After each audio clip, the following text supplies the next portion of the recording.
Boa noite, boa noite. Sejam bem-vindos a mais uma mentoria. Sejam bem-vindos a mais uma mentoria. Mais uma sexta-feira voltamos, depois de um período grande de recesso. Voltamos com as nossas mentorias. Fala para mim, boa noite, Andréia.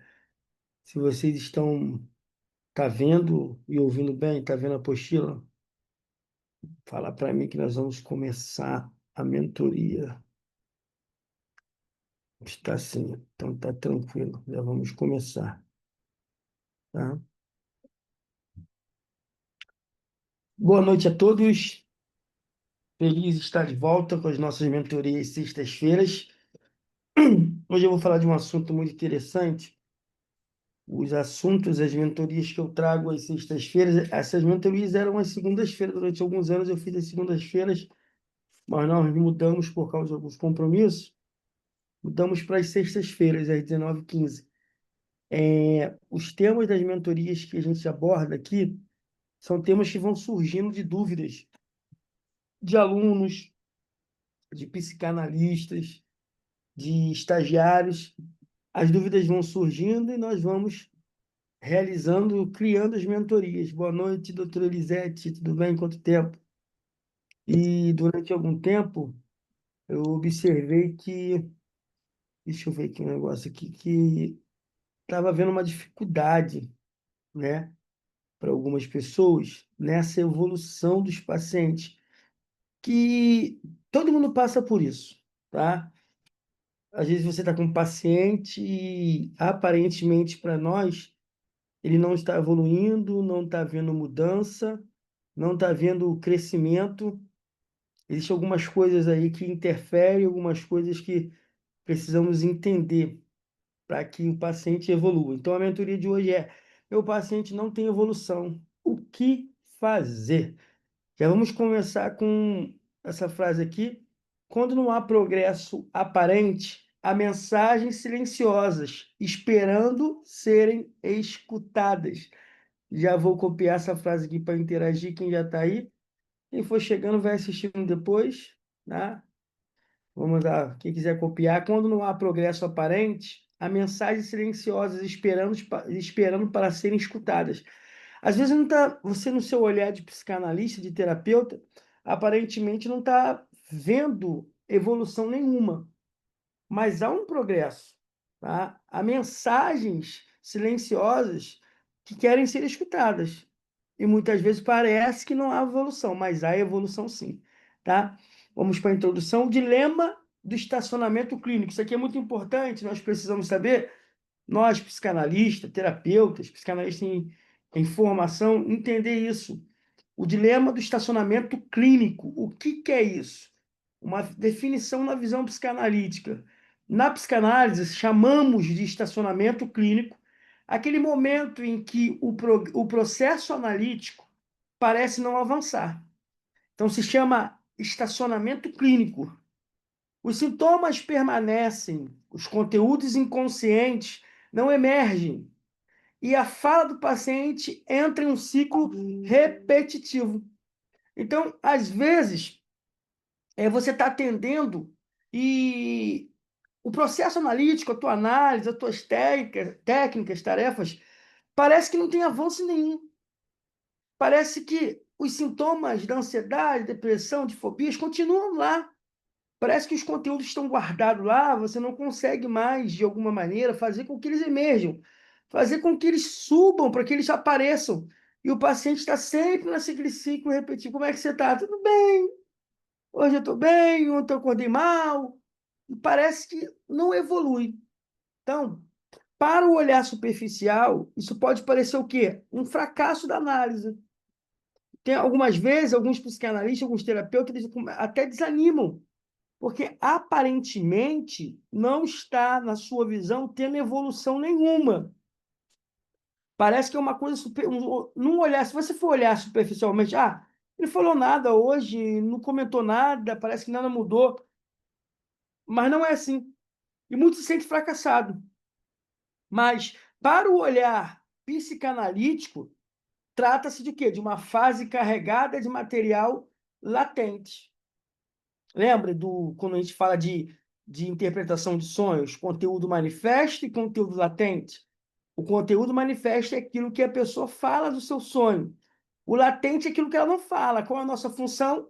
É transformar o conteúdo que ela fala, que ela expressa, o conteúdo falado, é transformar no latente. Transformar esse conteúdo manifesto, onde? Um conteúdo latente, onde eles realmente é o que, na verdade, tem que ser.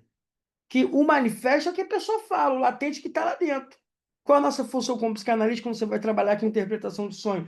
É saber se aquilo que ele está contando realmente é o latente, é o verdadeiro.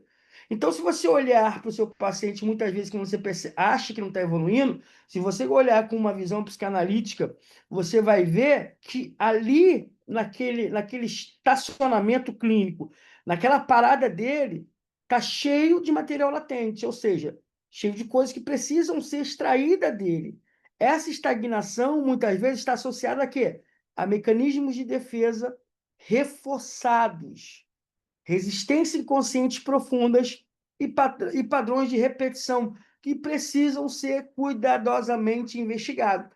Então, muitas vezes, você está tratando alguém e, aparentemente, com o seu olhar assim, de relance, parece que o quê? Não está tendo evolução, mas ele está num processo de mecanismo de defesa reforçado, uma resistência. Então, a gente precisa ver, analisar os padrões repetitivos, esses mecanismos de defesa reforçados, essas resistências inconscientes profundas, para ir trabalhando e investigando cuidadosamente para poder chegar numa evolução melhor. O estacionamento clínico não é uma ausência de um movimento, é um movimento interno que está travado. Então, sempre no seu set terapêutico, sempre no seu processo terapêutico, sempre com seus pacientes, vai ter um momento que vai haver um estacionamento clínico.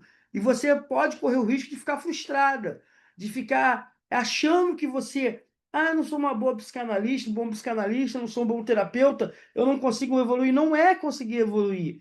É que o paciente chega um momento que ele tem tanta resistência, ele usa tantos mecanismos de defesa, que ele para. Aí há esse estacionamento clínico. Então, o estacionamento clínico não é ausência de movimento, é um movimento interno travado, onde o paciente pode estar testando a segurança do vínculo, protegendo-se de dores psíquicas ainda insuportáveis, ou mantendo ganhos secundários que lhes oferece estabilidade emocional temporária. O problema não é você, o psicanalista. Precisamos analisar. Temos que reformular os nossos estudos, reformular as nossas técnicas, nossas tarefas. Por isso que nós estamos aqui sempre com mentorias novas, com aulas sábados, para quê? Para você ter sempre ferramentas novas, tá? Mas precisa analisar também esse relacionamento clínico do paciente, esse mecanismo reforçado, essa resistência que ele tem, tá? Quando o paciente parece parado, ele não está parado. Está segurando o fio da própria história com todas as forças, para não ser puxado para um lugar onde ele teme afundar. O papel do psicanalista não é puxar de uma vez, mas criar um espaço seguro para que ele próprio queira soltar. Então, vai chegar um momento na sua terapia, vai chegar um momento no seu processo terapêutico com seus pacientes, que eles vão ter um estacionamento clínico, tá? Mas olha que resume nessa frase. Quando o paciente parece parado, parece que o seu paciente não evolui, ele não está parado. E sim, ele está segurando o fio da própria história com todas as forças para não ser puxado para o lugar onde ele teme afundar. Tem coisas que ele teme que vai mexer, que vai machucar, que vai ferir, que vai trazer lembranças ruins, que vai trazer dor. Então ele segura, entendeu? Então o nosso papel do psicanalista não é puxar de uma vez. Tem gente que quer puxar de uma vez e resolver, não é. Mas é criar aquele espaço seguro, aquela aliança terapêutica bem feita, para que ele mesmo queira soltar o fio, a corda, e a gente vem puxando devagarzinho até ele se sentir bem seguro para que ele possa soltar tudo e assim ter uma liberdade, assim, ter uma cura por completo. Exemplos do set terapêutico desse estacionamento clínico. Exemplo: um paciente, após meses de análise, passa a relatar sempre as mesmas situações do trabalho, sem emoção ou elaboração. Quando o analista tenta interpretar, ele responde de forma vaga e volta para o assunto inicial. Esse movimento pode indicar resistência inconsciente a tocar em conteúdos familiares dolorosos, que se ligam às figuras de autoridade, refletidos agora na relação com o chefe. Exemplo 2. Um paciente relata semana após semanas problemas financeiros, mas evita falar sobre uma sua relação com o pai falecido, mesmo quando a conversa se aproxima desse tema. A estagnação aqui funciona como o quê? Um mecanismo de defesa, protegendo de acessar a dor do luto e a culpa associada, mantendo o processo preso a uma queixa aparente prática. Ele puxa, ele trava, ele não quer evoluir. Ele entra num estacionamento clínico. Então ele usa um mecanismo de fuga. E às vezes você fala, eu não consigo evoluir todas as vezes que eu vou falar desse assunto. Ele não quer falar, todas as vezes que eu vou tocar no pai ou na mãe, ou no assunto, ele não fala. Então ele está num processo de estacionamento clínico. Ele está com uma resistência muito grande. Porque aquele assunto traz o quê? Traz incômodo, traz dores para ele. Então ele não quer falar.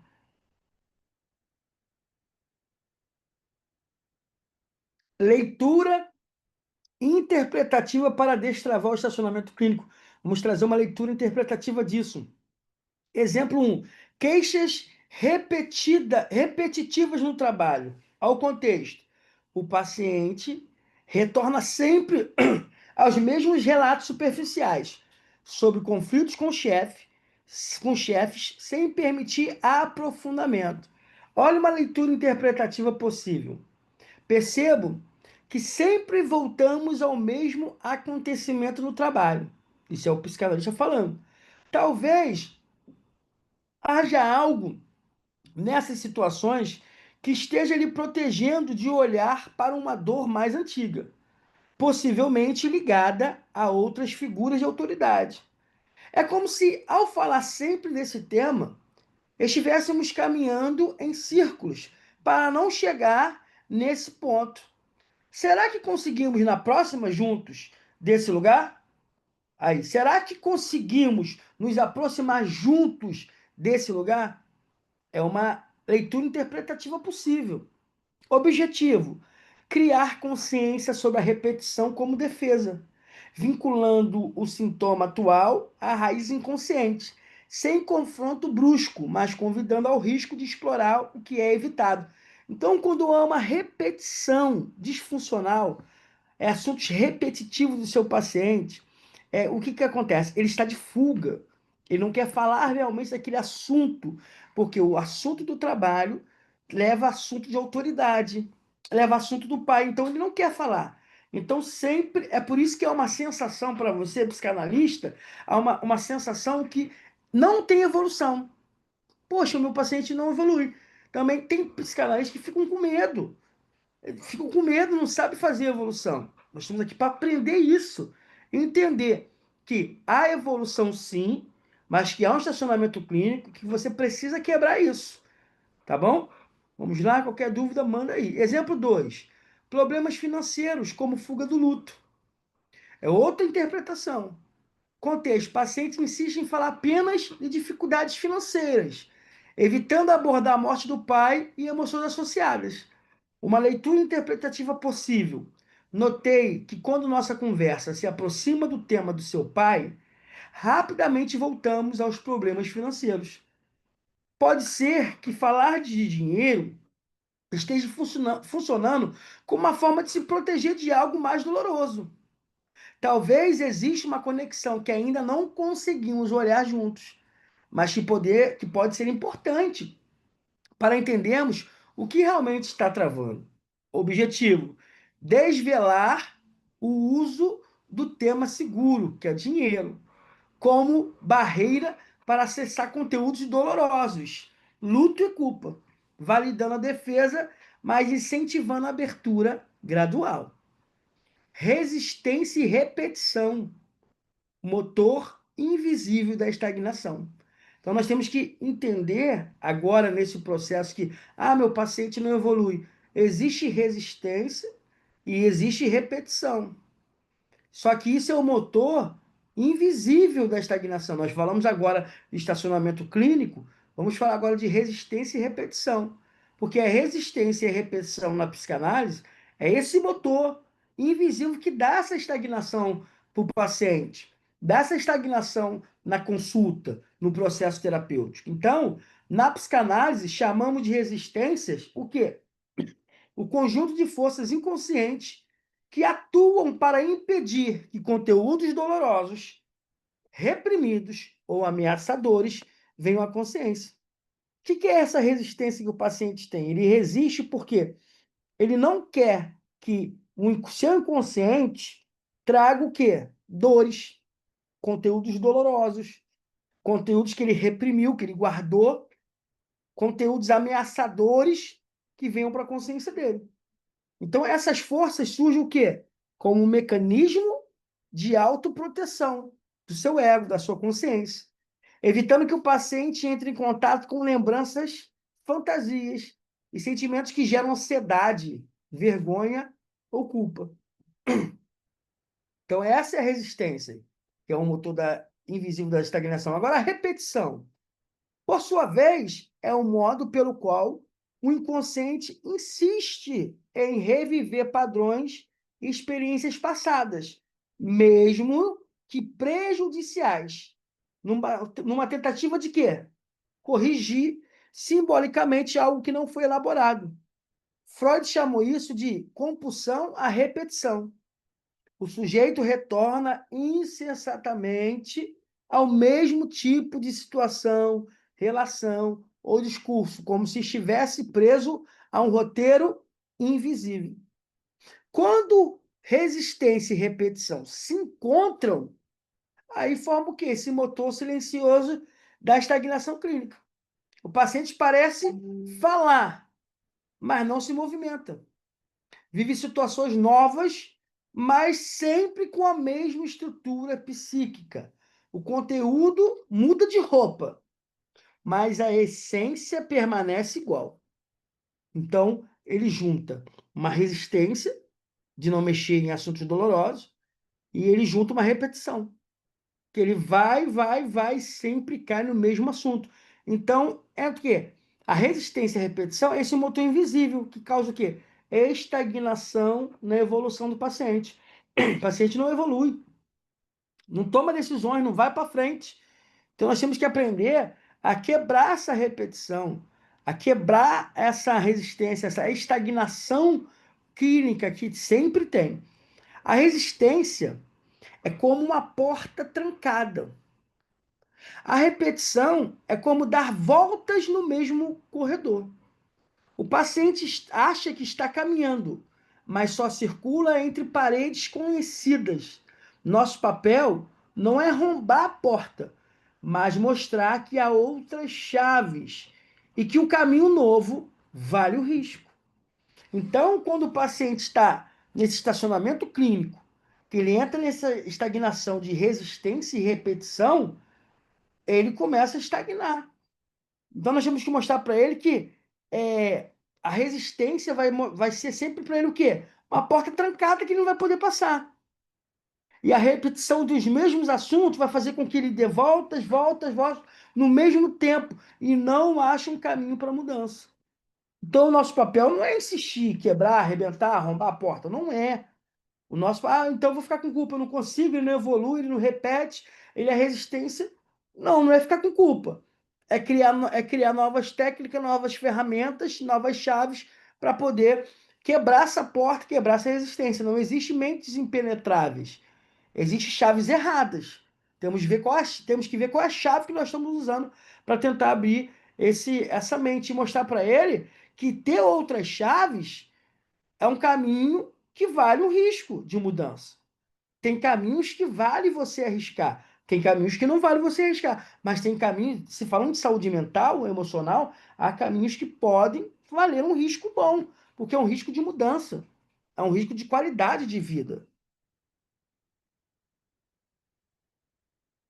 Exemplos do set terapêutico dentro do consultório. Um paciente que sempre se envolve em relacionamentos abusivos, trocando apenas o parceiro, mas descrevendo que no início tudo parecia perfeito e depois vieram as críticas e humilhações. Na análise, repete a mesma narrativa em diferentes contextos, evitando refletir sobre seu papel inconsciente na escolha e na manutenção desses vínculos. Sempre repete a mesma coisa, que é para não causar dor. Saber que foi a pessoa que errou, a pessoa que escolheu mal, e ela sempre volta na mesma repetição. Exemplo 2.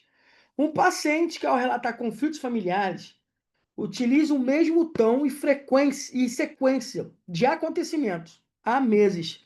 Sempre que o analista tenta, aprofundar sobre sentimentos de raiva ou abandono, ele muda de assunto, falando sobre algo do cotidiano e neutro, como tarefas domésticas ou notícias da vizinha.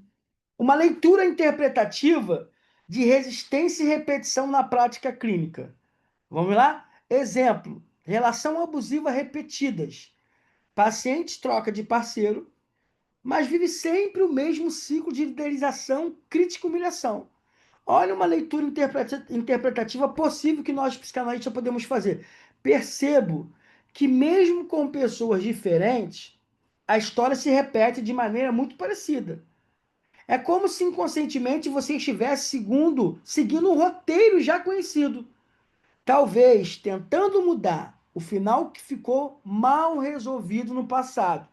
Será que podemos olhar juntos para o que te mantém nesse mesmo enredo? É uma possível interpretação para quebrar essa resistência e essa repetição dele. Será que podemos olhar juntos para o que te mantém nesse mesmo enredo?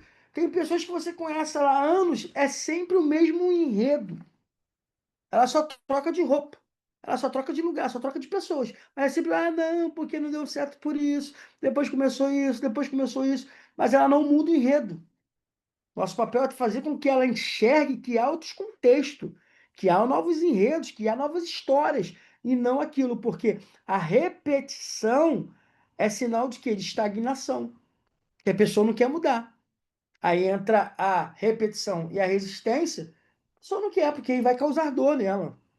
Objetivo: ajudar o paciente a perceber que a repetição não é azar ou destino, mas expressão de um padrão inconsciente que busca resolução simbólica. Exemplo 2. Evitar emoções dolorosas nas narrativas. Paciente relata conflitos familiares, sempre da mesma forma, evitando falar de raiva ou abandono, desviando para assuntos neutros. Olha uma possível leitura interpretativa possível nesse caso. Notei que quando nos aproximamos de falar sobre sentimentos mais intensos, como raiva ou tristeza, você muda de assunto para algo mais leve. Talvez isso seja uma forma de se proteger de algo que ainda é difícil de tocar. Podemos explorar juntos o que acontece nesse momento? Qual é o objetivo disso? Tornar consciente o mecanismo de resistência, validando sua função protetiva, mas incentivando o paciente a se arriscar na exploração emocional. Então, meu paciente não evolui. Existem as resistências e as repetições. Então, tem que analisar tudo isso. Analisa ele, analisa suas técnicas, o que você está fazendo para poder ter evolução. Então, nós falamos já de estacionamento clínico, né? Falamos sobre resistências e repetição. E agora nós vamos falar sobre transferência congelada. São processos que impedem do nosso paciente evoluir. Impede tudo isso dele evoluir. Então, nós precisamos o quê? Fazer com que ele age evolução. Mas não é evolução você se cobrando o tempo todo, não. É uma evolução onde você analisa. Deixa eu voltar aqui, saiu um negócio aqui. Deixa eu voltar. Pode ir. onde você analisa realmente o que está acontecendo. E não entre em desespero, meu paciente não evolui. Por que que o paciente não está evoluindo? Nós já falamos por que que ele não está evoluindo, várias coisas. E minha apostila sumiu aqui, gente. Estão vendo minha apostila? Fala para mim. Não, saiu aqui, acho que eu apertei algo errado. Não, não está aparecendo. E agora? Voltou. Então, alguns problemas nessa evolução que alguns pacientes, alguns psicanalistas ficam com medo. Meu paciente. Calma aí, desliga, né? Bora. Tirar. Alguns psicanalistas ficam preocupados, meu paciente não está evoluindo. Primeira coisa, é analisar qual o trabalho que você está fazendo. O que eu estou usando? Como é? Segundo, é você analisar isso que nós já falamos. Existe na terapia, no processo terapêutico, existe estacionamento clínico, onde o paciente estaciona e você tem que ter um olhar diferenciado, entender que estacionamento faz parte, você tem que olhar, ver o que é latente, porque às vezes para você não há evolução, mas está tendo evolução. Você tem que olhar a repetição, a resistência, tá? Mas é olhar. É porque a psicanálise, ela não é uma receita de bolo, né? Dá trabalho. Ser psicanalista hoje para alguns parece ser status, parece, não, sou psicanalista, tenho credencial. Ser psicanalista é você ter que estudar, você tem que fazer ficha, você tem que olhar, você fazer a evolução do paciente, entendeu? Tem pessoas que falam assim, mas tem estágio, tem relatório, ficam me cobrando relatório, a Daniela cobra relatório, a Diana cobra relatório, mas se você for trabalhar numa clínica, vão te cobrar relatório, pô. Se você for trabalhar no hospital, vão te cobrar relatório. Se você for trabalhar para alguém, vai te cobrar um relatório. A não ser que você abra seu consultório, não anote nada, não tenha nota anotada, não tenha nada no arquivo, mas quando bater alguma fiscalização, quando bater alguma intimação para você levar sobre seus pacientes, um juiz pedir, você vai levar o quê? Você vai levar para ele? Não, eu vou falar aqui dele um pouquinho. Não, tem que ter responsabilidade com a documentação dos seus pacientes, com a evolução dos seus pacientes. Agora nós vamos falar sobre transferência congelada. É algo que atrapalha na evolução e precisa prestar atenção. A transferência é um fenômeno pelo qual o paciente, de forma inconsciente, desloca sentimentos, expectativas e padrões de relacionamentos vividos com figuras significativas do passado para o analista. Eu sempre falo nas aulas que assuntos na psicanálise que parecem ser repetitivos, mas são repetitivos porque você vai ouvir e repetir isso o resto da sua vida. A não ser que você escolha uma outra profissão. Eu estou aqui como psicanalista. Você é contador agora. Vai para lá ser contador, que você vai ouvir sempre de CNPJ, você vai ouvir de taxas, você vai ouvir vários assuntos relacionados a finanças. E não vai ouvir mais isso. Mas se você quer ser psicanalista de verdade, você vai ouvir o tempo todo. E de ego, superego, transferência, contra-transferência. Você vai ouvir todo mecanismo de defesa, interpretação de sonhos. Você vai ouvir isso até o último dia na sua vida. Até se você estiver numa roda de amigos psicanalistas, as piadas vão ser em relação a isso.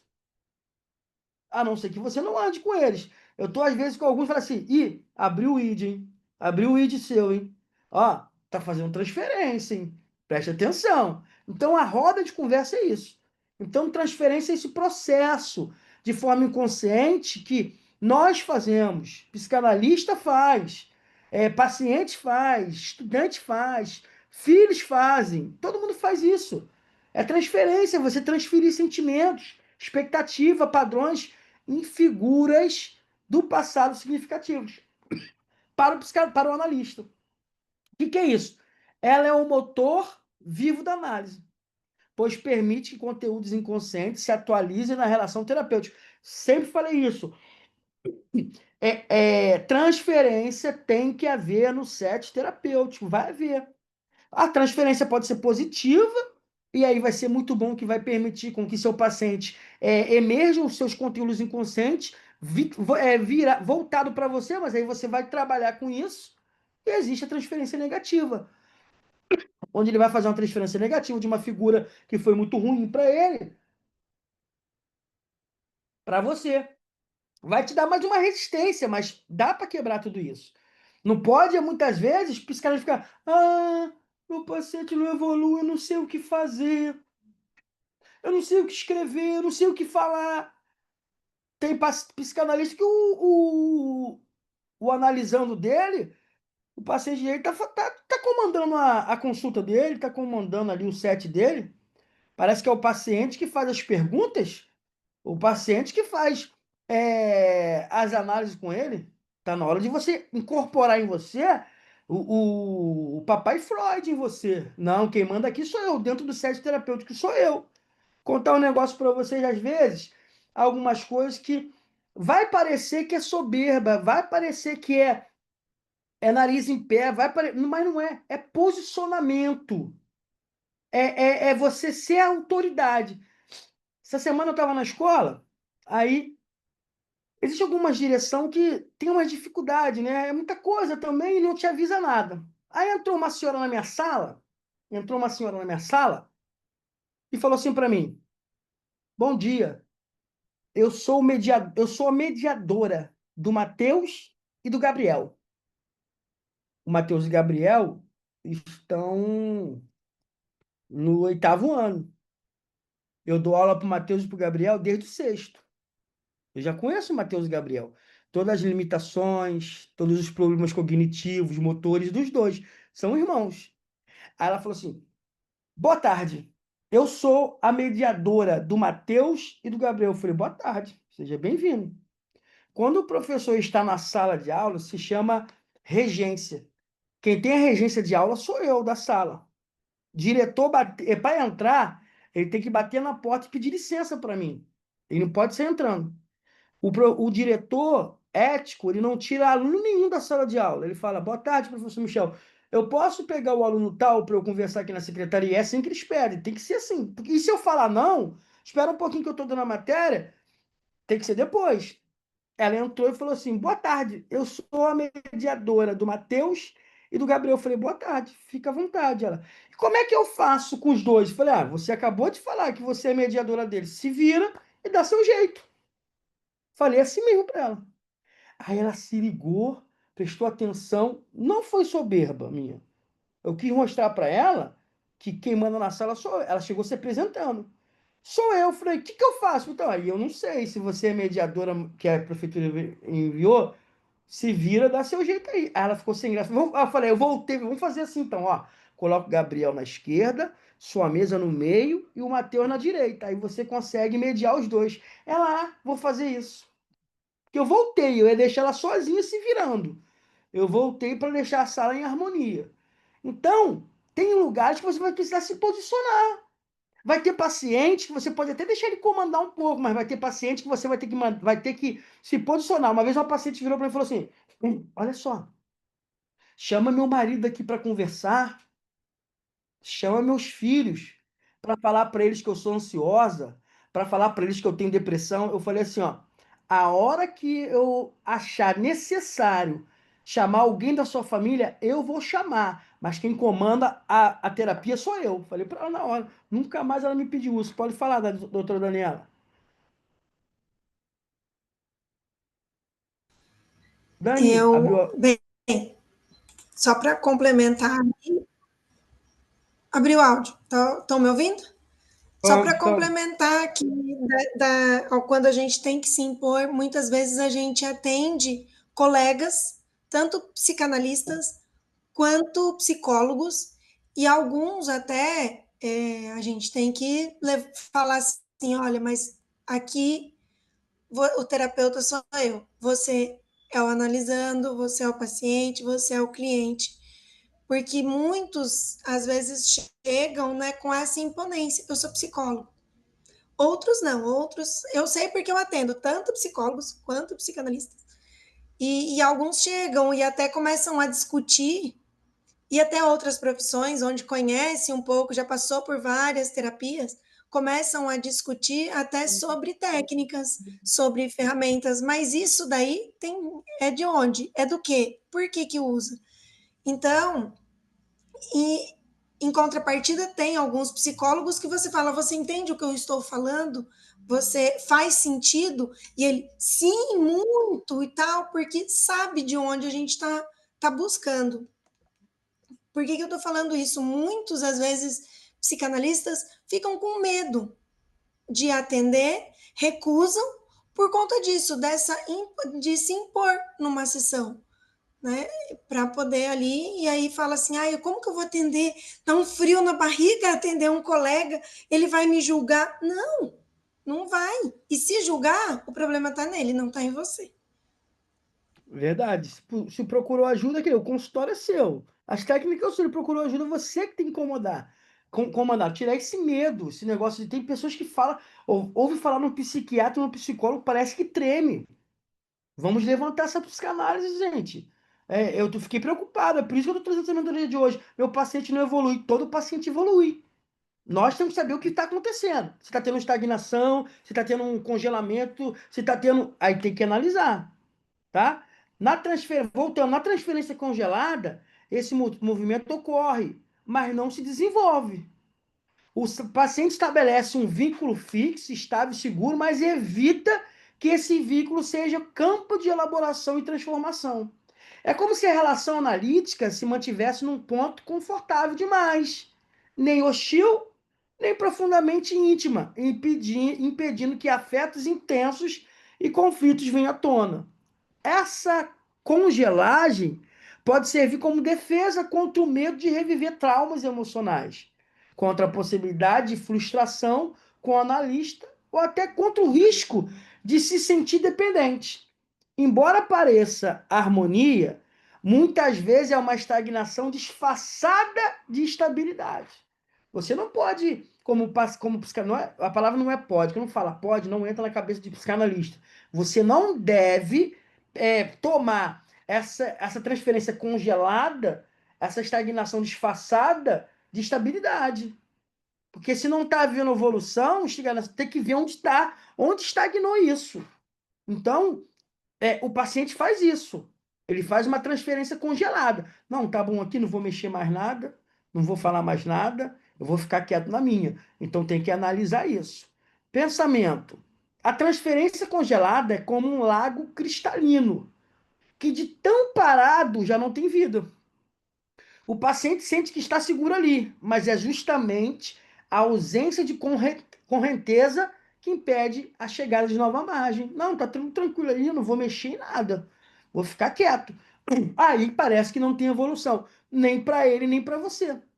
Aí você fica com esse medo, não evolui, parece que não acontece nada.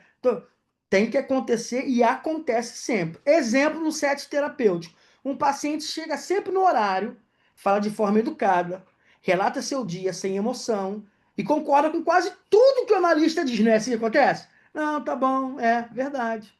E como é que foi o dia? Normal. Como é que foi a sua semana? Pô, legal, boa. E você vai deixando.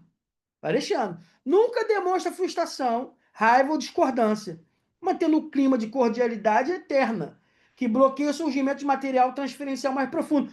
O paciente chegou até você com um burnout ou com uma ansiedade generalizada, com tantos problemas.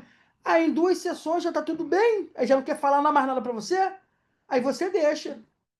Eu falo logo, já o quê? Você mexeu a lâmpada do gênio, o gênio saiu, fez 3 pedidos para você, 3 desejos, tá tudo bem? Tá tudo no País da Maravilha? Vai Alice no País da Maravilha? É Chapeuzinho Vermelho? O que está acontecendo? Então, a gente tem que olhar isso. Aquela cordialidade eterna que bloqueia isso não é psicanálise. Isso é amizadezinha, tá? Que você não fala nada para não ferir. Você não fala nada, então não é. Exemplo 2. Um paciente demonstra enorme admiração pelo analista, descrevendo-o como uma única pessoa que entende, mas evita questionar, confrontar ou compartilhar dúvidas. Sempre traz relatos que reforçam essa visão idealizada, evitando qualquer interação que possa gerar conflito e frustração. Não, você para mim é uma pessoa boa. Você para mim é uma pessoa, mas pessoas boas trazem conflitos. Pessoas boas confrontam.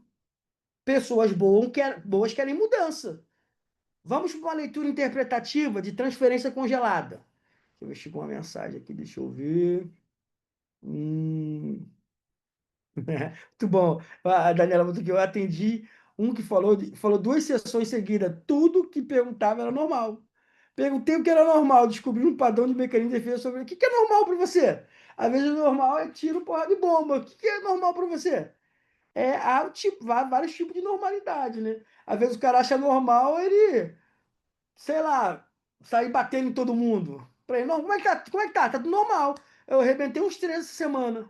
Como é que tá tudo normal? Mandei todo mundo, xinguei todo mundo no trabalho. Pra ele é normal. Então você tem que analisar normalidades também, né? Cordialidade eterna e a falta de afetos intensos. Contexto: paciente sempre cordial, evita emoções mais fortes, concorda com tudo. Olha uma possível leitura interpretativa disso. Nós falando, psicanalista. Percebo que nossas conversas são sempre muito cordiais e calmas, mas raramente tocamos em algo que desperte confronto, desconforto ou tensão. Será que aqui comigo você também evita, é só aqui comigo ou você também evita entrar em lugares que poderiam gerar conflitos e emoções mais intensas?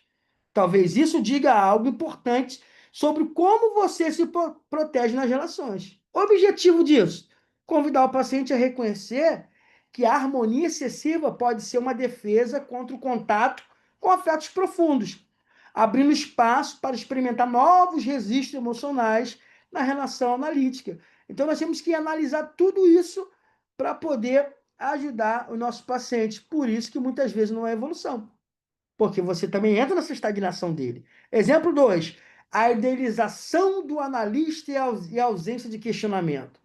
Paciente mantém o analista em um lugar idealizado, evitando qualquer ponto de atrito. Uma possível leitura: você sempre fala de mim de uma forma muito positiva, como se eu fosse perfeito para você. Será que existe algum receio de me ver de outra maneira? Talvez com falhas ou pontos de discordância? Pode ser que esse cuidado em me manter idealizado também proteja você de sentimentos que seriam mais difíceis de lidar. É confrontar, mas saber confrontar com inteligência. O objetivo: desafiar essa idealização que a pessoa tem, sem quebrar o vínculo para que o paciente possa acessar sentimentos de frustração, ambivalência e raiva, abrindo espaço para a elaboração transferenciais mais ricas. Às vezes ele está fazendo uma idealização em você mais do que do pai dele, ou da mãe dele, ou de um namorado que teve. E se a gente não quebrar essa idealização, não vai mudar nunca. Eu não sou o analista perfeito que você quer. Aquela pessoa que você tinha não era a pessoa perfeita que você quer. Tem que tirar esse sentimento de idealização deles. Porque aí vai ter estagnação, vai congelar tudo, não vai ter evolução, ele não vai mudar. Corre o risco de sair falando mal de você. Eu entrava lá, não falava nada. Tem uns que são assim. Você não fala nada, deixa tudo bonitinho, fala, entrei lá, não falava nada, só comia meu dinheiro, ficava calada. Tem gente que é ruim. E você vai acabar ficando frustrado, porque você não vê crescimento nenhum do seu paciente. Então, temos que observar a mentoria de hoje. Meu paciente não evolui, o que fazer? Nós estamos te dando aqui ferramentas para você analisar e fazer acontecer. Quarto, vamos ver agora um processo muito interessante. Eu pesquisei bastante isso, de teoria e de prática. Ganho secundário e zona de conforto. Isso é um conceito muito bom para nós. O conceito de ganho secundário refere-se aos benefícios inconscientes que o paciente obtém ao manter um sintoma, comportamento ou padrão disfuncional. Esses benefícios podem ser afetivos, relacionais ou até materiais, e funcionam como uma espécie de prêmio oculto que reforça a manutenção da dificuldade. O cara tem um ganho secundário. Ele emocionalmente, uma forma afetiva, material, o que ele faz? Ele cria um prêmio oculto para ele, que reforça aquela manutenção da dificuldade para ele. Parece que ele ganhou algo, mas na verdade não ganhou. E a zona do conforto? O que é isso? Nesse contexto, é o espaço psíquico onde o paciente se sente seguro para manter seu sintoma ou padrão, mesmo que isso gere sofrimento.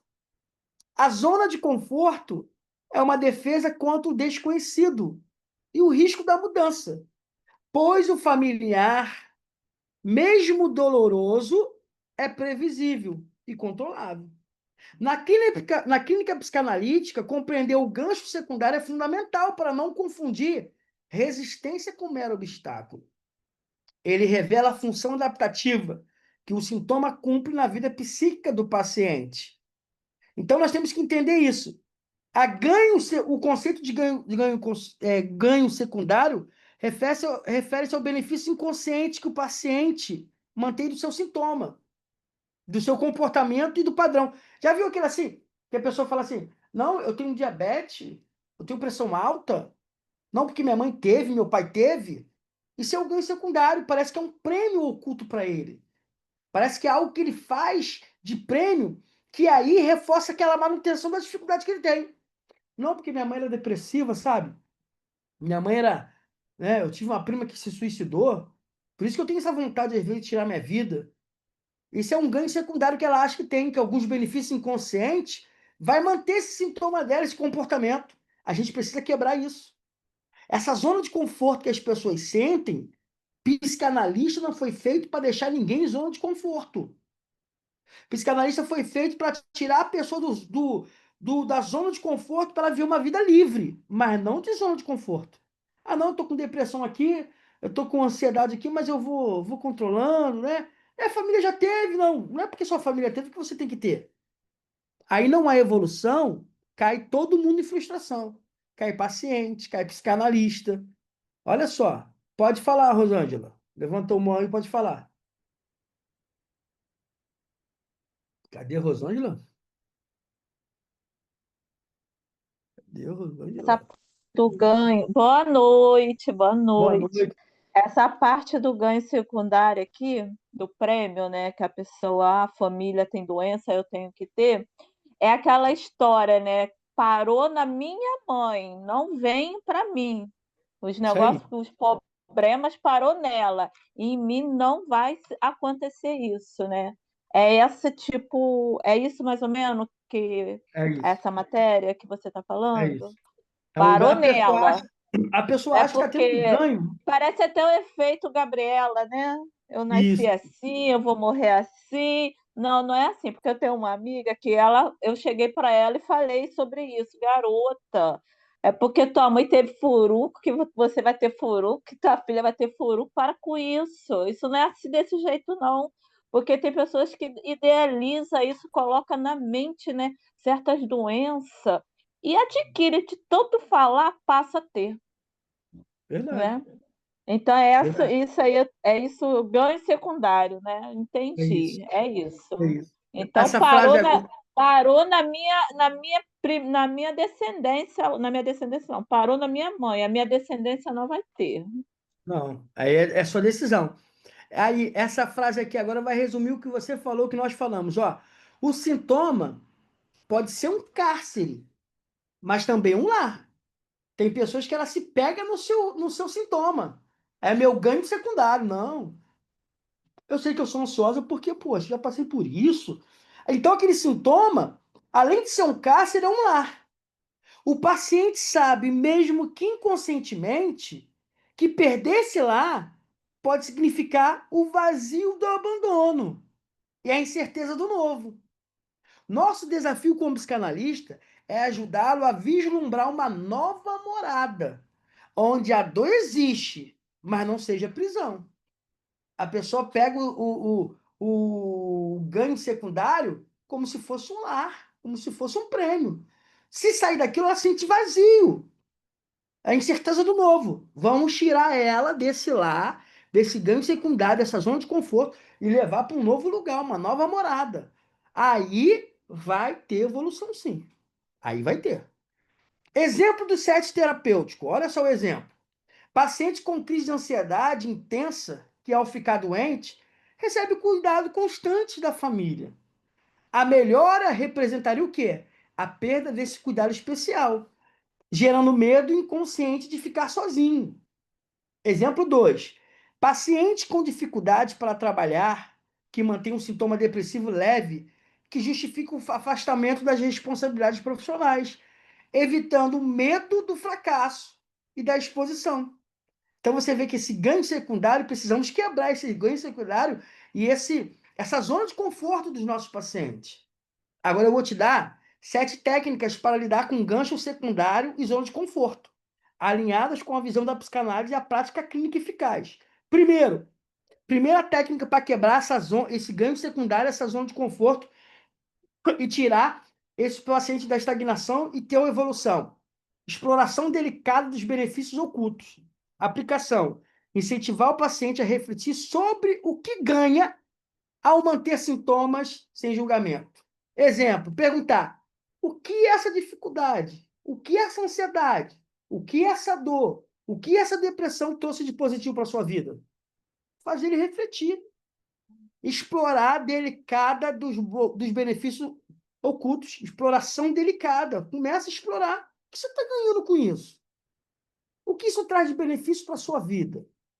O que isso traz de bom para a sua vida? Para sair, a doutora Elisete botou aqui, ó, para sair do ganho secundário é necessário reprogramar a mente.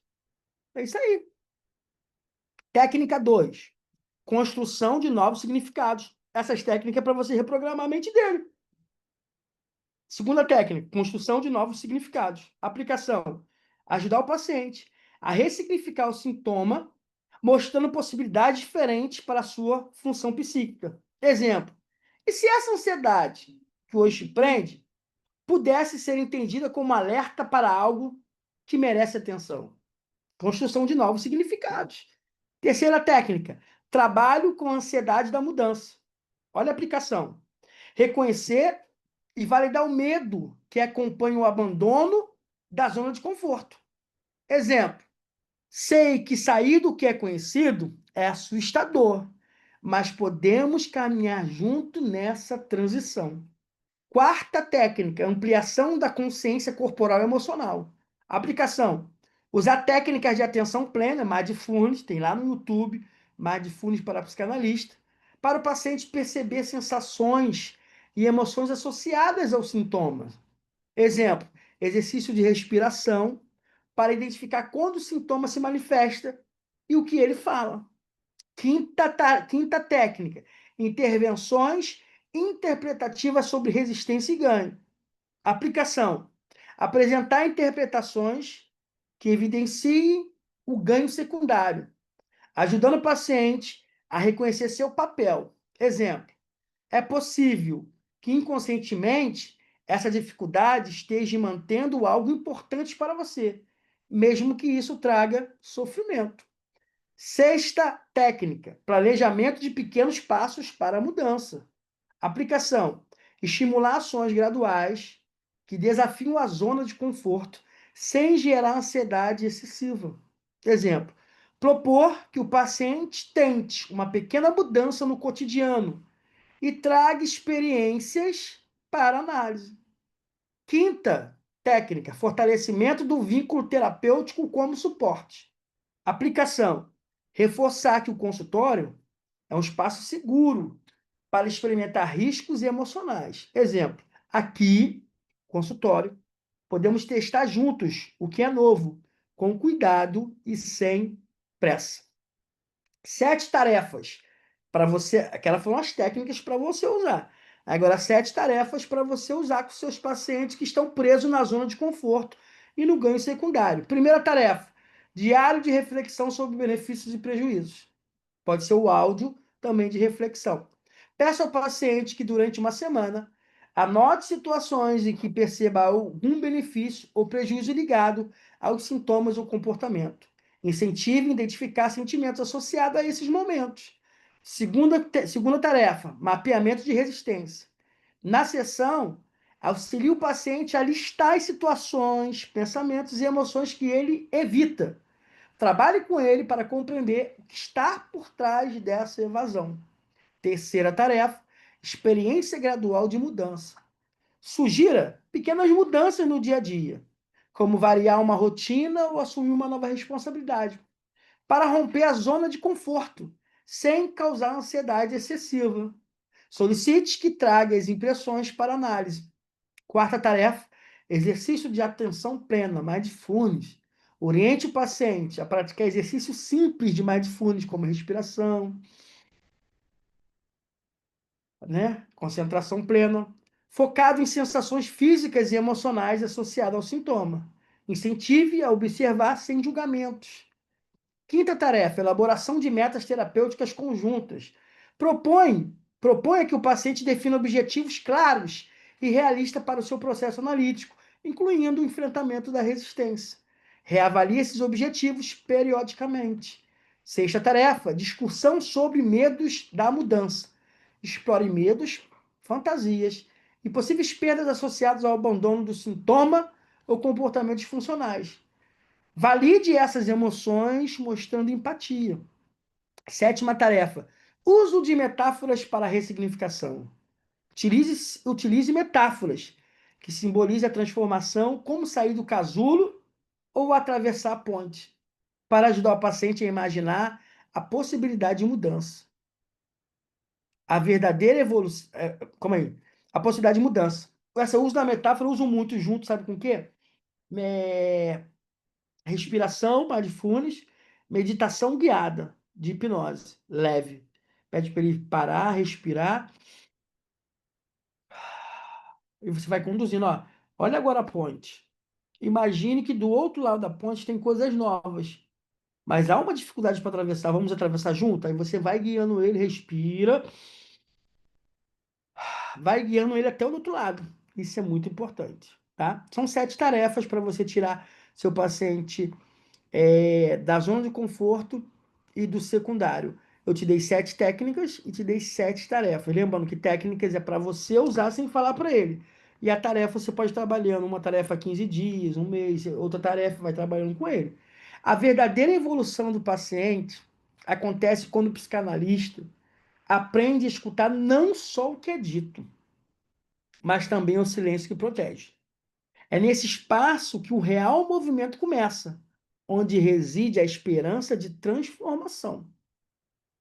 Lembre-se, cada resistência é um convite para o aprofundamento. Cada estagnação é uma oportunidade para criar novos caminhos. A paciência, a escuta atenta e o vínculo genuíno são as ferramentas que tornarão possível o verdadeiro avanço. Quinto tópico: falta de metas, uma coisa que atrapalha a evolução do seu paciente. Falta de metas ou expectativas claras no processo analítico. Tem psicanalista que não sabe, não cria uma meta, não sabe, não tem expectativas claras do processo. Tem psicanalistas que não estudam as apostilas, não usa as técnicas do ensino, não usa as tarefas. E depois fica falando que o paciente não evolui. Tem que usar. Eu uso quando estou com o paciente. Eu pego minhas apostilas. Eu não gravo tudo, gente. Eu crio, mas não gravo tudo. Então tem que estudar, tem que ler, tem que ver. Estou fazendo essa mentoria hoje com uma preocupação. Eu tenho certeza que essa preocupação vai sair hoje de psicanalistas que dizem que seu paciente não evolui. Eu estou te dando, eu estou falando, te explicando por que que muitas vezes ele não evolui. Estou te dando técnicas e tarefas. Vamos para esse ponto aqui que é importantíssimo. Um dos pilares para o avanço efetivo em análise é a existência de metas ou expectativas, ainda que implícitas, que orientem o paciente ou analista no percurso terapêutico. A ausência de objetivos claros pode gerar dispersão, a sensação de impotência e a impressão de que o processo não evolui. Se você não tiver metas, se você não tiver expectativas claras para o seu processo analítico, para como você vai atender seus pacientes, eu estou falando desde o início, vai ter sensação de impotência. Eu não sei, não estudei. Só que eu volto a falar, psicanalista medroso é aquele psicanalista que é mal formado. Eu estava conversando hoje com a minha esposa. Preste atenção, vou falar novamente. Sempre que eu falo isso, não é por vaidade, não é por isso que eu não tenho isso. Vou falar para vocês, eu não tenho medo de perder o amor de ninguém. Só o amor de Deus. Eu não tenho. Olha só, tem 7 pessoas assistindo a nossa aula. Vai ficar gravado aqui no YouTube. Tem 7 pessoas. Só no Mente Renovada, só de filiados, tem mais de 100 pessoas. Só no grupo. De alunos, deve ter uns 70 alunos. Ah, porque eu tenho um compromisso ali, aqui e tal. Beleza. Depois você vai ver as visualizações no YouTube. Tem poucas. Aí depois fica com cara de bobão, dizendo que não não sabe como é que o paciente não evolui. E eu tô aqui desde as 7h15, eu tô da linha, estamos aqui estudando, entendendo como é que muitas vezes não há evolução. Mas não vai haver evolução se não houver dedicação, se não houver estudo, não vai. Eu estou aqui para compartilhar, para ensinar, mas você vai ter que fazer a sua parte. Só que no Mente Renovada, graças a Deus, nós não banalizamos a psicanálise, não vamos banalizar a psicanálise, e não tem como ninguém falar que não aprendeu aqui, que não aprende. O processo analítico tem que ter evolução, mas é você que faz parte. Você é o agente. Fala, doutora Daniela. Muito nas análises, quando eu faço com os alunos, né, uma das coisas que eu falo muito e bato muito é que não viu que não conseguiu ou ouviu algo e bateu, pega, é teu e vai resolver que o problema está com você, não é no paciente. O resolver que tá é o estudar, é o fazer sua análise, porque às vezes, muitas das vezes que eu vejo, que já aconteceu comigo logo no começo, pegar um caso muito parecido com a minha história e eu não sabia como fazer. E aí fui, supervisão, análise, terapia. Ó, não é sua história. É porque você colocou tudo no mesmo balaio. Vamos separar quem é quem? Pronto, resolvido o problema. Separei, nunca mais aconteceu. Então, mas é o aprender, né? Isso aconteceu logo nos primeiros atendimentos. Eu falei assim, meu Deus. Então, e eu trago isso para os alunos muito, porque é possível. E tem que correr atrás. Hoje não, domingo passado eu estava estudando sobre TOC, transtorno obsessivo compulsivo. Por quê? Estou com um paciente que está apresentando possíveis sintomas, então vou lá, vou olhar, né? Será que é? Será que não é? Para eu poder fazer um encaminhamento correto, olhar se é um sintoma real. Já estudei isso? Já estudei, mas tem que revisar, né? Então, só mesmo para falar É isso. sobre isso, da minha experiência, que isso é mais real e acontece. Acontece muito, toda hora, e tem que acontecer. Se não acontecer, isso não é psicanálise. Porque você vai se deparar com as mesmas histórias do seu paciente, a mesma história sua. E você vai ter que saber separar, senão vai surtar. Ainda tem uns que não têm humildade, surtam, abandonam a psicanálise porque não procura ajuda, não procura supervisão. Aqui tem supervisão, mas a pessoa. Vou falar de novo. Há um problema na mente do psicanalista. Quando fala supervisão, ele pensa em dinheiro, em pagar. Não. Não é o pagamento, é a supervisão. É a melhora da sua escuta. É a melhora da sua vida. Pensa logo no ter que pagar. Gente, pagar é consequência. O evoluir que é o melhor. Então, na psicanálise, as metas não precisam ser rígidas ou pré-definidas. Não existe meta. Quando a gente fala de meta em psicanálise, não é coisas pré-definidas nem rígida. Pois o inconsciente se revela gradualmente. Contudo, uma ausência total de clareza sobre o que se deseja alcançar pode levar o paciente a um estado de passividade, onde ele simplesmente relata acontecimentos sem integrar a reflexão ou mudança interna. Chega lá, ele vai contar história, vai contar fofoca para você. É igual, eu não atendo paciente no WhatsApp de conversinha. Não atendo, porque vira fofoca. É na consulta. Não, querida, nós vamos analisar isso depois. Pode ficar tranquila, tá? Espera a sua próxima consulta. Não vai ficar mandando mensagem para você toda hora você respondendo. Não existe isso, tá? A clareza sobre o caminho não significa ter todas as respostas, mas saber para onde os passos estão sendo dados. Sem essa direção, até o mais profundo mergulho se torna um naufrágio. Michel Silva, preste atenção, estou falando para você. Tem que ter uma clareza no atendimento, tem que ter uma clareza nas suas técnicas, tem que ter uma clareza nas suas metas, tem que existir, senão você vai se sentir frustrado. Exemplo no set terapêutico. Paciente que comparece às sessões relata os eventos do dia, mas não consegue articular o que espera da análise. Nem que mudanças gostaria de ver em sua vida. As sessões tornam-se que narrativas desconexas, sem aprofundamento nenhum. Segundo, paciente que manifesta queixas difusas, quero me sentir melhor, mas sem identificar as áreas específicas do sofrimento ou desejo de mudança. Se um paciente vira para mim assim, quero me sentir melhor, eu vou falar, qual área você quer? Financeira? Familiar? Sexual? Eu falo logo, quero me sentir melhor. Sentir melhor em quê? Vamos resolver uma coisa por vez. É onde? É seu trabalho? É onde? É sua família? Não, quero me sentir melhor. Pô, é uma coisa difusa. Então, tem que ter meta. Porque aí não há uma elaboração conjunta, não há um projeto terapêutico. Todo paciente é um. Pega isso na sua cabeça. Todo paciente é um projeto terapêutico. Você pega o projeto, analisa o projeto e bota a execução, ou você não aceita o projeto, pô. Você acha que está com muita dificuldade, não aceita o projeto. Mas tem que entender isso. Leituras interpretativas para falta de metas ou expectativas claras. Ausência de direção explícita. Percebo que nas suas falas não temos uma ideia clara do que você deseja alcançar com a análise. Talvez isso reflita uma dúvida interna ou até um receio de se comprometer com uma mudança. Podemos juntos pensar sobre o que seria um objetivo, mesmo que pequeno, para esse processo. Passividade e falta de engajamento. Notei que você relata muito, mas parece distante do que realmente gostaria de transformar em sua vida. Isso pode indicar que o processo está sendo vivido como algo passivo, mas como um desabafo do que um caminho de transformação. Como podemos fazer para que a análise seja mais sua, mais ativa? Isso tudo é uma possível interpretação que você pode ter. Aí você leva ele a pensar. 7 técnicas para trabalhar meta e expectativa na análise. Primeiro, exploração de expectativa do paciente. Conversar explicitamente sobre o que ele espera do processo e o que ele considera importante mudar. Tem que conversar. Definição de pequenos objetivos. Ajudar o paciente a estabelecer metas acessíveis e progressivas para se sinta avanço concreto. Não é metas loucas, é pequenos objetivos. Revisão periódica dos objetivos. Retornar regularmente para avaliar se as metas continuam relevantes e ajustá-la conforme o processo.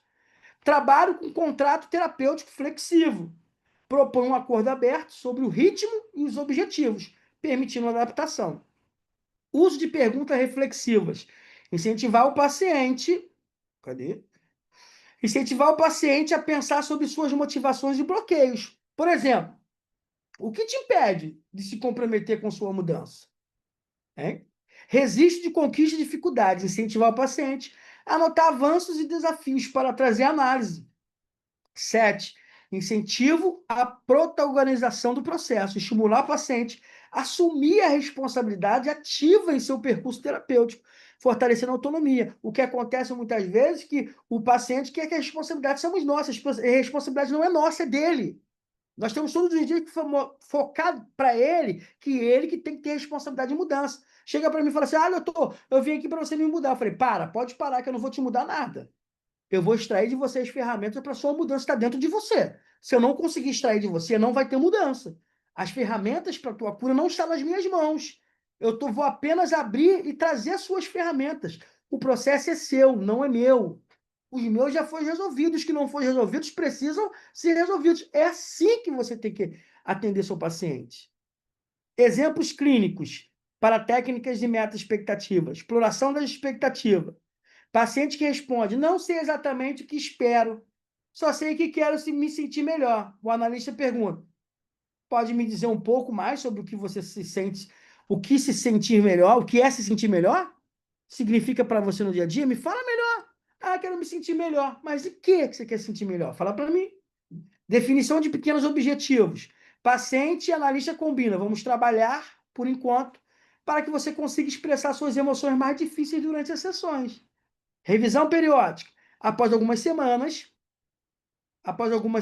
o analista pergunta: como você avalia o que mudou desde o começo?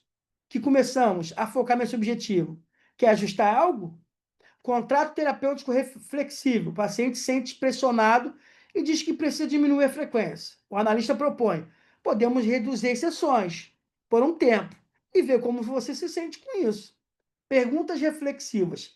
Analista questiona: o que você acha que te impede de se comprometer mais com as mudanças que deseja? Resiste de conquista e dificuldade.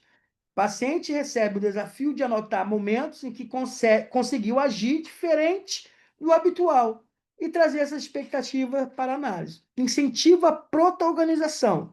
Analista reforça: você é o protagonista da sua análise.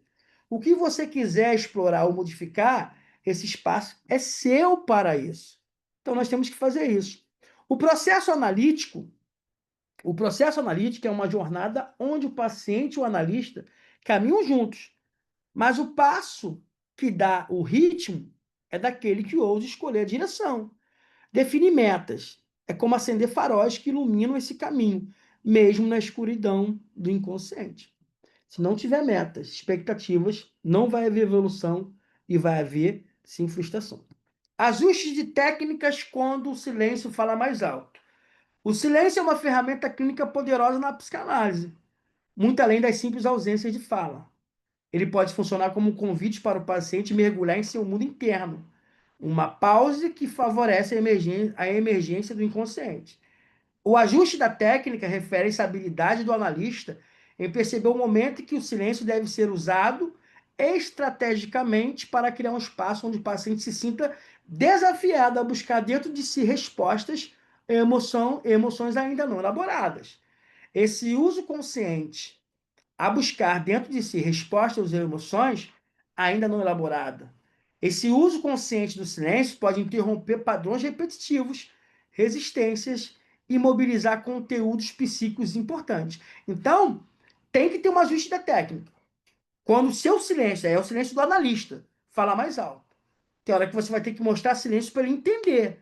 Você precisa, às vezes você está falando demais. Então tem que ter um ajuste na técnica para ele entender que só vai haver evolução se ele falar. Porque o nosso silêncio fala muito mais alto do que o deles, tá? O silêncio, quando bem posicionado, é como uma ponte invisível que liga o dito ao não dito. O consciente ao inconsciente. É nele que o paciente pode encontrar o eco da sua verdade mais profunda. Exemplos do set terapêutico. Paciente fala de forma superficial sobre uma situação dolorosa e, ao final, o analista permanece em silêncio por alguns segundos, sem pressa para preencher o espaço. Tem psicanalista que fica com pressa de falar, de ansiedade, de preencher, fica quieto. O paciente, sentindo o peso do silêncio, retorna a falar, agora com mais emoções e profundidade. É meio que deixa ele, fica flutuante, deixa ele. Exemplo 2. Durante uma sessão, o paciente evita responder uma pergunta significativa e começa devagar. O analista interrompe e permanece em silêncio e mantém o olhar atento. O silêncio provoca desconforto produtivo, que faz o paciente retomar o foco e explorar o tema mal evitado. Outra coisa que vai ajudar na evolução é o seu silêncio, ajustar essa técnica. Às vezes você está falando demais. Às vezes você está tentando preencher um espaço que ele deixa, mas esse espaço não é seu. O espaço é dele. Faça um silêncio inteligente. 7 técnicas para aplicar esse ajuste da técnica com silêncio. Primeiro, silencia após fala superficial. Ele falou alguma coisa superficial, fica quieto. Após o paciente falar de forma rasa ou evitar um tema, permaneça em silêncio por alguns segundos. Vamos ver se ele vai consertar. Exemplo, o paciente fala sobre um conflito familiar, mas sem emoção. O analista silencia e espera ele retomar mais profundo. O cara brigou, caiu na pancada com a mulher. Ah, brigamos. Eu bati nela, ela bateu em mim. Fica quieto, pô, que coisa sem graça. Na hora que ele fala, não, foi igual cinema. Ela pegou a faca, eu peguei, eu parti pra cima dela. Aí tem emoção. Aí você começa a pontuar. Por que aconteceu isso? Por que você chegaram a via de fatos? Mas se não há emoção, uma coisa superficial, fica quieto. Silêncio para conter a dispersão. Quando o paciente devagar ou foge do tema central, usa o silêncio para interromper suavemente a dispersão. Exemplo, o paciente muda de assunto para evitar falar da perda. A analista fica em silêncio, mantendo o olhar atento, até que ele volte. Silêncio, terceira, silêncio para promover reflexão interna. Após uma interpretação, uma pergunta incisiva, dê um tempo silencioso para o paciente pensar e sentir o impacto. Exemplo, após uma interpretação sobre resistência, o analista fica em silêncio para que o paciente processe a informação. Silêncio como convite à transferência. Use o silêncio para observar as reações transferenciais, aguardando que emoções emergentes se manifestem. Após abordar uma relação do passado, o analista permanece em silêncio, permitindo que a emoção relacionada à transferência apareça. Quinto, silêncio para favorecer a emergência do inconsciente. Em momentos de angústia ou bloqueio, o silêncio pode facilitar o surgimento de lembranças, imagens ou sentimentos inconscientes. Exemplo, paciente relata sonho confuso. E o analista fica em silêncio, dando espaço para associações surgirem. Silêncio para demonstrar respeito ao ritmo do paciente. Respeite pausas longas sem tentar preencher imediatamente, mostrando que o espaço é do paciente. Exemplo, paciente fica em silêncio para refletir o analista. Espere sem interromper. Silêncio combinado com linguagem corporal acolhedora. Use um olhar tranquilo, postura aberta e expressões suaves durante o silêncio para manter um ambiente acolhedor.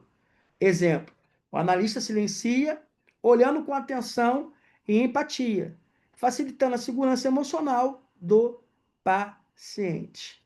Aí, exemplos clínicos para técnicas de silêncio estratégico, né? Silêncio após a fala superficial. O paciente relata seu dia de forma monótona e sem emoção. O analista silencia por alguns segundos e o paciente, sentindo o espaço aberto, começa a falar sobre a tristeza reprimida que estava evitando. Aí aqui eu vou dar uma acelerada, eu dei o exemplo de cada técnica que eu dei lá em cima para você poder usar, tá? O silêncio é a linguagem do inconsciente que o analista aprende a ouvir no espaço entre as palavras que o verdadeiro movimento acontece. E é ali que a transformação nasce. 7 técnicas para destravar a evolução do paciente. Agora vou fechar. 7 técnicas para destravar a evolução do paciente. Primeiro, mapeamento de resistência inconsciente. Identificar, através de uma escuta atenta, os momentos em que o paciente desvia de temas ou muda bruscamente o assunto. Exemplo, apontar suavemente. Notei que mudamos de assunto quando tocamos em X assunto. O que você sentiu nesse momento? Então, é mapeamento da resistência. Quando ele houver uma resistência, faça o mapeamento dele. Não deixe ele cair fora, não. 2. Reformulação interpretativa. Apresentar a interpretação de uma forma nova, usando metáforas ou imagens que o paciente possa absorver. Exemplo, comparar um sintoma a um castelo que protege, mas também aprisiona. Trabalhar ganhos secundários. Levar o paciente a perceber os benefícios ocultos que mantêm a dificuldade. O que ele ganha mantendo isso? Tem que saber. Exemplo, o que você poderia se esse problema desaparecesse amanhã? Isso é muito bom. Alterar o enquadre momentaneamente. Modificar a frequência ou duração das sessões para romper padrões cristalizados. Exemplo, propor sessões mais curtas e objetivas por um período. 5. Introdução de microtarefas entre as sessões. Aplicação. Estimular pequenas ações reflexivas para manter a análise viva fora do consultório. Exemplo, escrever sobre o sonho e trazer para análise. 6. Explorar a transferência ativamente. Usar a relação analista-paciente como espelho para padrões inconscientes. Exemplo, você sente que eu também não estou ajudando? Como isso se parece com outras relações suas? Como que isso aparece? Então, explorar transferência ativamente, essas transferências que ele faz. 7. Técnica do silêncio estruturado. Usar pausas, estratégia para permitir que o paciente acesse conteúdos que evita. Exemplo, permanecer em silêncio após um relato superficial, incentivando o desconforto produtivo. Conclusão: quando o paciente não apresenta evolução, não significa necessariamente que a terapia está fracassando. Na verdade, pode ser um sinal de que chegamos a um ponto de resistência, que guarda as chaves para a verdadeira transformação. É nesse momento que o psicanalista precisa ter paciência, técnica e sensibilidade. E também estudar, que não dá. Para compreender que cada inconsciente tem seu próprio tempo de revelar e elaborar suas dores. Como psicanalista, não somos. Isso aqui tem que estar na sua cabeça e na minha. Não somos resolvedores rápidos de problemas, mas construtores de ponte entre o que o paciente sente e o que ele ainda não consegue nomear. Quando o progresso parece ausente, é a hora de revisitar a escuta, ajustar a técnica e reconhecer a transferência e principalmente confiar no processo. Lembre-se, não existe estagnação absoluta. Existe trabalho profundo acontecendo no silêncio, no olhar distante e até na aparente repetição. O papel do analista é sustentar o espaço, mesmo quando o paciente não enxerga o caminho. É nesse tempo de maturação que se prepara o terreno para grandes mudanças. A evolução do paciente começa quando o psicanalista decide não desistir dele, mesmo quando ele parece ter desistido de si. Queridos colegas, cartas para os nossos psicanalistas. Queridos colegas, ser psicanalista é mais do que exercer uma profissão. É assumir a responsabilidade de cuidar daquilo que existe mais profundo e sensível em um ser humano. Sua história, suas dores e suas possibilidades de transformação. A evolução do paciente não é algo simples, como muitos acreditam. Nem tão complicado como outros fantasiam. Ela exige presença, escuta, dedicação contínua. É um processo gradual que se revela nas pequenas conquistas, nos silêncios que se transformam em palavras e nas repetições que aos poucos dão lugar ao novo. Peço a cada um de vocês que não desista de seus pacientes. Lembre-se de que cada encontro clínico é uma oportunidade de gerar valor, de restaurar a dignidade e de promover novas formas de viver. Somos, acima de tudo, geradores de valores e autoridades em vidas. Tenham responsabilidade com cada pessoa que confia em vocês. Não subestime a importância da nossa função. Uma palavra mal colocada pode ferir, mas uma escuta verdadeira pode libertar. Sigamos firmes com ética, respeito e amor pelo que fazemos. A psicanálise não é apenas uma teoria, é a vida pulsando em cada sessão. Com estima e compromisso, Dr. Michel Silva. Tá? Obrigado por vocês. Aqui eu fiz uma ficha simples. Ficha de evolução. Mentoria, meu paciente não tem evolução. Fiz uma ficha simples de evolução. Psicanalista, paciente, data de seleção, observações gerais, anotar, estado emocional, tá? Indicadores de resistência, pontos relevantes da sessão. É uma ficha de evolução simples para vocês. Nota final dessa ficha. Não avalie o progresso apenas pelo que é visível. Muitas vezes o maior avanço acontece no silêncio e na resistência. Essa ficha serve para que o psicanalista aprenda a enxergar onde o paciente, mesmo ainda, não vê. Boa noite para vocês. Aqui está as referências de onde foi tirado, as referências biográficas, tá? Uma boa noite para vocês. Vamos tirar nossa foto aí para botar nas redes sociais. Tá? Muito obrigado pela presença de vocês. Doutora Daniela, doutora Elisete, Luciana, Andréia, Rosângela. Estamos juntos aí. Vamos lá, tirem a foto e aguardem que depois vai para o YouTube. Estava com saudade de vocês, um tempão aí de recesso. Voltamos com tudo. E já está aberta as inscrições para a nossa turma de neuropsicanálise, que vai começar na primeira ou na segunda semana de agosto. Turma de neuropsicanálise. Tem como livre e tem como pós-graduação pelo MEC, tá bom? Foto, cadê as fotos? Pode tirar